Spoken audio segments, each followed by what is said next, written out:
भाइयों और बहनों, मैं रमाबाई भीमराव अंबेडकर, मेरे साहब की रामू और आप सब की रमाई। सच्चाई तो यह है कि आप मुझसे ज्यादा मेरे साहब को ही पहचानते हो। मेरे साहब मतलब महान पंडित, बुद्ध विचारवंत, जागतिक विद्वानों के शिरोमणि, ज्वालामुखी से बाहर निकलने वाला तप्त लावा, जातीयता पर वार करने वाला सेनापति, मनुस्मृति का दहन करने वाला क्रांतिकारक, सागर जैसे बड़े हृदय वाला, दलितों के मसीहा, नायकों के महानायक, निष्ठावंत, सागर जैसा ज्ञान और आकाश जैसी ऊंचाई वाला समाज सुधारक। अरे चंद्र सूर्य तारों ने मेरे साहब को देखा और उनकी आंखें मेरे साहब को देखकर चमक उठी। ऐसे स्वतंत्र प्रज्ञा सूर्य की मैं रमा, मेरे सूर्य की छाया, मेरे जीवन की बेहद बड़ी कहानी है। मेरा जन्म 7 फरवरी 1848 में एक गरीब परिवार में हुआ। मेरे पिता भिक्खू धोत्रे वलनकर और माँ रखमाई, इनके साथ मैं दाभोल के पास वलन गांव के नदी किनारे महारपुरा बस्ती में रहती थी। मुझे 3 बहनें और एक छोटा भाई शंकर था। मेरे पिताजी बंदर में मछलियों की टोकरियां वो बाजार में लाने का काम करते थे। उस वजह से मेरे पिताजी की छाती में बेहद दर्द होता था। उनकी यह स्थिति देखकर मेरी माँ भी बीमार रहने लगी और ऐसे में एक दिन मेरी माँ हम सबको छोड़ के चली गई। जाते वक्त मेरी माँ ने मेरे सर पे हाथ रखा और कहा, बेटा रामी, तुम्हारी उम्र तो खेलने कूदने की है, पर अब तुम ही इन बच्चों की माँ बनना, इनका ख्याल रखना। मेरी माँ के जाने के बाद मुझे बहुत दुख हुआ। मेरे भाई बहन बहुत छोटे थे और ऐसे में अचानक मेरे पिताजी का भी निधन हो गया। मैं अब पूरी तरह से अनाथ हो गई। मेरा जीवन तो जैसे दुख से भर गया। मेहनत करना तो मैंने मेरे माता पिता से सीखा। आगे वलंकर चाचा और गोविंदपुरकर मामा हमें मुंबई के भाईखला चाल में रहने के लिए लेकर गए। उन दिनों सूबेदार रामजी अंबेडकर अपने पुत्र भीमराव अंबेडकर को वधू की तलाश कर रहे थे। उन्हें कैसे मेरे बारे में पता चला। वे मुझे देखने आए। मैं उन्हें बेहद पसंद आई और उन्होंने मेरे साथ अपने पुत्र भीमराव की शादी करने का फैसला कर लिया। हमारी शादी 4 अप्रैल 1906 के दिन भाईखला के सब्जी मंडी में हुई। वहां के एक खाली बक्से के ऊपर मैं खड़ी रही और एक खाली बक्से के ऊपर साहब। हमने तब तक एक दूसरे को देखा भी नहीं था। हमने एक दूसरे को वरमाला पहनाई और बस एक ही पल में मैं रमा वलनकर से रमाबाई भीमराव अंबेडकर बनी। वो बारिश का दिन मुझे आज भी याद है। लेकिन उस दिन मुझे ये पता नहीं था कि मेरी शादी भीमराव जैसे तूफान के साथ होने जा रही है। हमारी शादी के दिन एक औरत ने बेहद सुंदर मराठी गीत गाया। वो गीत मुझे आज भी अच्छी तरह से याद है। रमा भीमा लगीन नाही दोघांना माऊली, रमा अनाथ लेकरू झाली सूर्याची सावली। अशा सूर्याच्या नावानं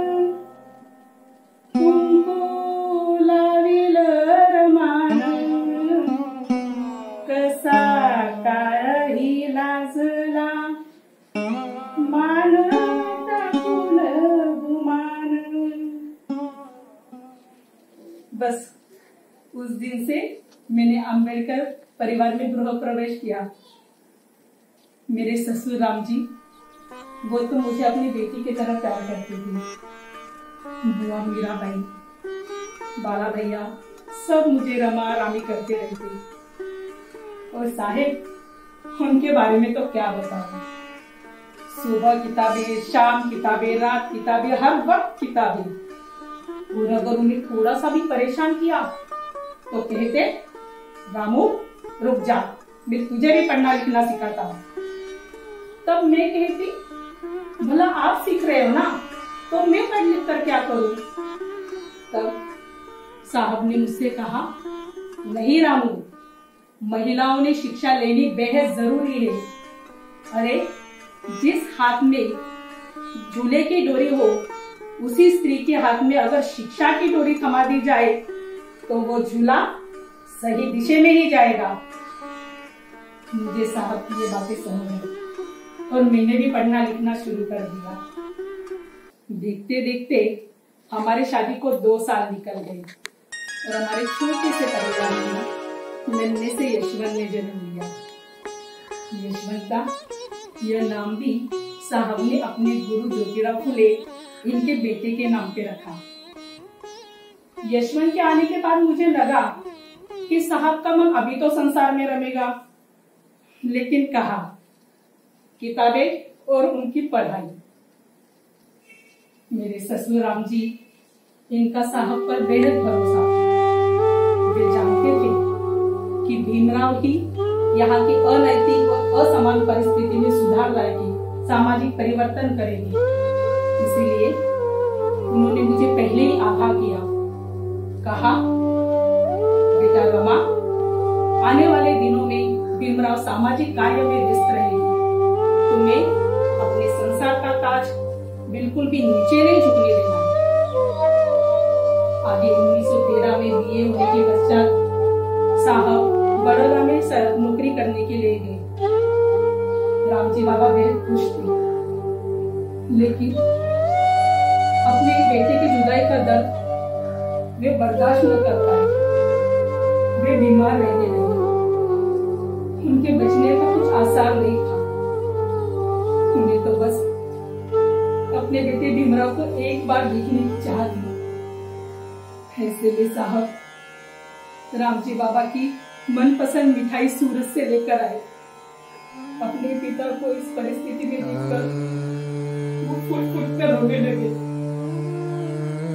रामजी बाबा ने साहब के सर पर हाथ रखा और कहा, बेटा भीमराव, पढ़ लिख कर काफी बड़े इंसान बनना, यहाँ के असत्य को पराजित करके सत्य सामने लाना। मैं जानता हूँ तुमने ये सामर्थ्य है। उन्होंने अपना दम तोड़ दिया। मुझसे एक बार फिर से मेरे पिता छीन लिए गए। साहब ने पिता के जाने से बेहद दुखी हुए। उनके सामने बहुत सारे प्रश्न थे, विलायत, शिक्षा, अपने घर गृहस्थी के प्रश्न थे। ऐसे में उन्होंने एक निर्धार किया। उन्होंने मुझसे कहा, रामू, चाहे कितनी भी कठिन परिस्थिति आ जाए, लेकिन मैं अपने पिता का सपना जरूर सच करूंगा। यहाँ के असत्य को पराजित करके सत्य उजागर करूंगा। मैं अपने अंतिम सांस तक लड़ूंगा रामू। मेरे समाज को गुलामगिरी से मुक्त करूंगा। साहब के इस फैसले से आने वाले समाज को तो ठंडी छांव मिलने वाली थी, लेकिन उनका अपना ही परिवार, उसे तो तपते धूप में तड़पना था। आगे बड़ौदा सरकार से छात्रवृत्ति पाकर साहब विलायत के लिए गए। तब मैं बहुत रोई। तो साहब ने मुझसे कहा, नहीं रामू, अपने आंसू पोंछ लो। अरे तुम तो इस 9 करोड़ जनता की माता हो, तुम्हें उनके आंसू पोंछने। वहां जाकर साहब मुझे खत लिखते थे। वो हरदम हमें याद करते थे। मैं भी उन्हें खत लिखा करती थी। उनसे कहती थी, यहाँ पर सब कुछ ठीक है साहब, बस आप अपना ख्याल रखना। और असलियत में तो हमारा परिवार उस समय बहुत गरीब परिस्थिति से गुजर रहा था। पूरी परिवार की जिम्मेदारियां अब मेरे कंधों पर थी। गोबर धुनकर उसके उपले बनाकर बेचना, चूल्हे के लिए ईंधन जमा करना, ऐसे काम में किया करती थी। अरे एक माचिस में पूरा महीना निकाला है मेरी। और ना जाने ऐसे कितने दिन जब हम आधे पेट या भूखे सोए। लेकिन मैं जानती थी कि मेरे साहब एक एक पैसा उनकी शिक्षा के लिए जमा कर रहे। पहले तो मैं उनको बहुत सुनाती थी कि साहब आपका तो घर गृहस्थी के ऊपर कुछ ध्यान ही नहीं। लेकिन धीरे धीरे मैं जानने लगी थी कि तूफान को संसार की बेड़ियों में नहीं जकड़ा जा सकता।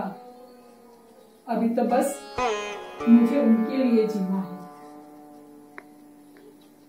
आज पड़ोस की औरतें मुझ पे हंसा करती थी, कहती थी इतने बड़े साहब की बीवी और साड़ी तो देखो कैसी फटी हुई, और ना कुछ गहने ना सासुर।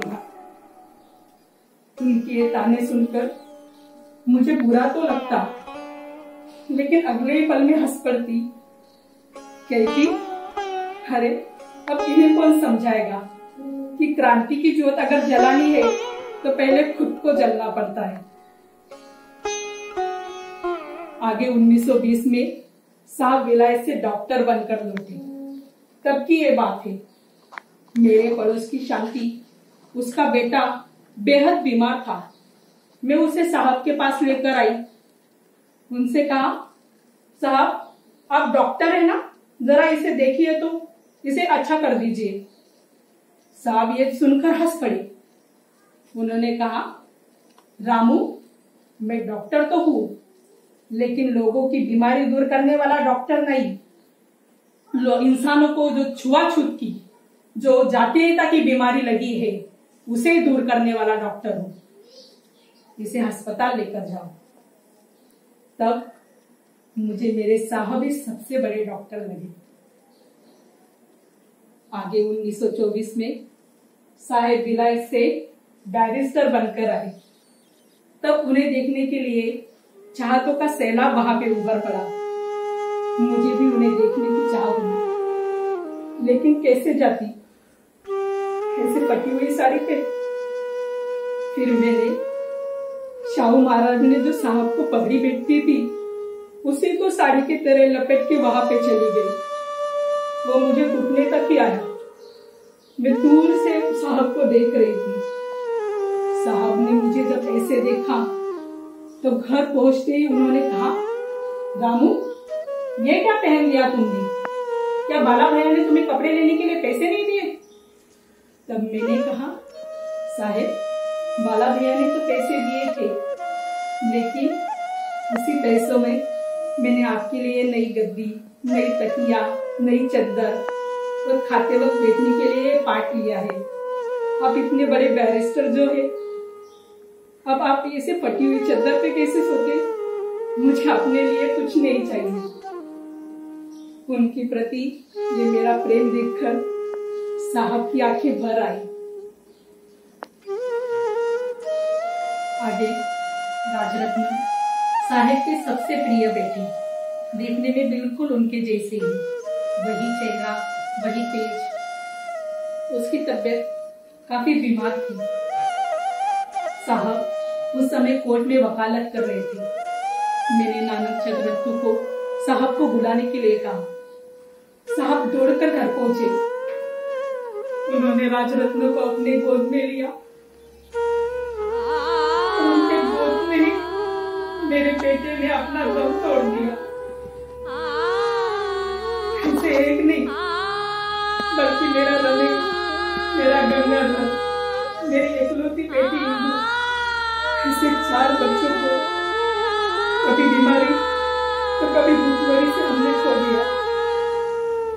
अपने 4 बच्चों का त्याग हमने तय किया।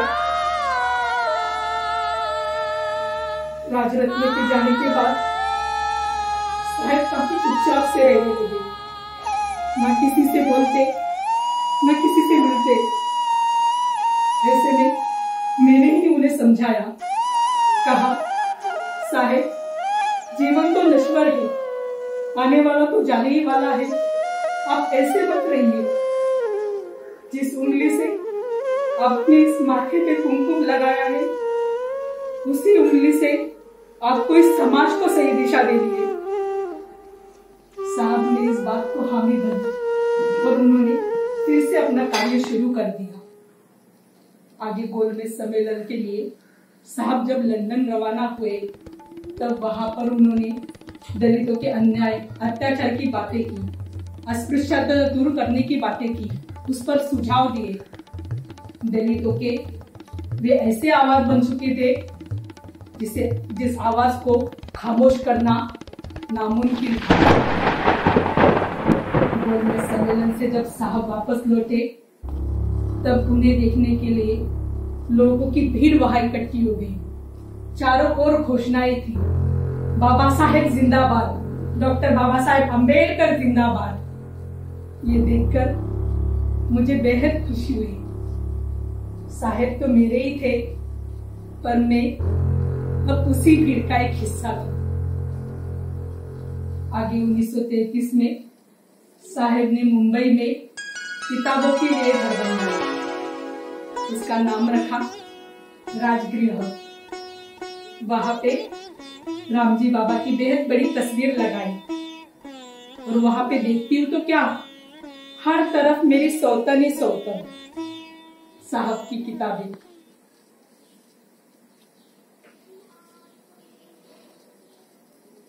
मैं धार्मिक प्रवृत्ति की थी, इसीलिए एक दिन मैंने पंढरपुर जाकर विठोबा के दर्शन करने की बात की। साहब ये बात सुनकर चौंक पड़े। उन्होंने कहा, रामू क्या तुम्हें पता नहीं, ऐसे मंदिरों में अछूतों को जाने के लिए मनाही है। ऐसे मंदिरों में जाने से हमारा उद्धार नहीं होगा रामू। पर मैं भी ठहरी साहब की पत्नी। मैंने भी उनसे कहा, ऐसा है तो फिर आपने कालाराम मंदिर का सत्याग्रह क्यों किया? तब साहब ने मुझे बेहद अच्छी तरह से समझाया। कहा, रामू कालाराम मंदिर सत्याग्रह ना ही भक्ति के लिए था, ना ही पूजा पाठ के लिए था। वो तो हर व्यक्ति एक समान है, समता का अधिकार, न्याय की लड़ाई थी वो रामू। रामू हम अपना ऐसा पंढरपुर बनाएंगे जहां होगा विज्ञान का गजब, समता का नारा, नए विचारों का सुगंध। वहां से होगा हमारा पढ़ा लिखा समाज, वहां से बनेंगे बैरिस्टर, डॉक्टर, इंजीनियर। मुझे मेरे साहब की बातें ऐसे तरह समझ में आई कि मैंने अपने मन दिमाग से पूरी तरह से देवी देवताओं को निकाल ही दिया। जैसे मैंने निकाला है ना बहनों, वैसे आप भी निकाल दीजिए। सिर्फ शिक्षा से ही हमारा उद्धार होगा, देवी देवताओं से नहीं। आगे जाकर भी हमारे दिन कुछ अच्छे नहीं गए। यशवंत का बीमारी का डर, उसकी चिंता मुझे हमेशा लगी रहती है, क्योंकि मैंने पहले ही अपने 4 बच्चों को खोया था। साहब की सुरक्षा का डर भी लगा रहता। 14 तले सत्याग्रह, मनुस्मृति दहन, कालाराम सत्याग्रह, पूना करार, इन सब से साहब को जान से मारने की धमकियां मिलती थी। मुझे हरदम डर लगता था। इस वजह से मैं काफी बीमार रहने लगी। राजरत्न जब मेरे पेट में था, तभी से मुझे टीबी की बीमारी शुरू हो गई थी। आगे जाके वे और बढ़ गई। साहब ने मेरे स्वास्थ्य के लिए बहुत सारे प्रयास किए। वो हवा बदल करने के लिए मुझे धारवाड़ भी लेकर गए, लेकिन मेरे स्वास्थ्य में कुछ सुधार न आया। 27 मई 1935 के दिन भी साहब मेरे पास बैठे थे। उन्होंने मुझसे कहा, रामू हर कठिन परिस्थिति में तुमने मेरा साथ दिया, मुझसे कुछ नहीं मांगा। अब मुझे छोड़ के मत जाओ रामू, मुझे छोड़ के मत जाओ। लेकिन मैं तो अब सुकून से जाने वाली थी, क्योंकि सुहागन बनकर मेरी इस दुनिया से जो विदाई हो रही थी।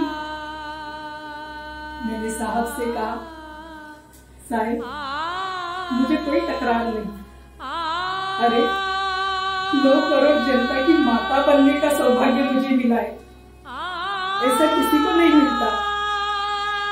आप जैसे पति पाकर मैं तो धन्य हो गई साहब, मैं तो धन्य हो गई। मुझे अब जाने दीजिए। मेरी ये बातें सुनकर साहब और जोर जोर से रोने लगे। उस दिन मेरे सामने शेर जैसे दहाड़ने वाले युगंधर को रोते हुए देखा। मेरे प्रज्ञा सूर्य बैरिस्टर डॉक्टर भीमराव रामजी अंबेडकर को रोते हुए देखा, मेरे साहेब को रोते हुए देखा। मुझे लगा हाथ आगे बढ़ाकर उनके आंसू पोंछूं, पर वो हाथ जब से गिर पड़ा। साहेब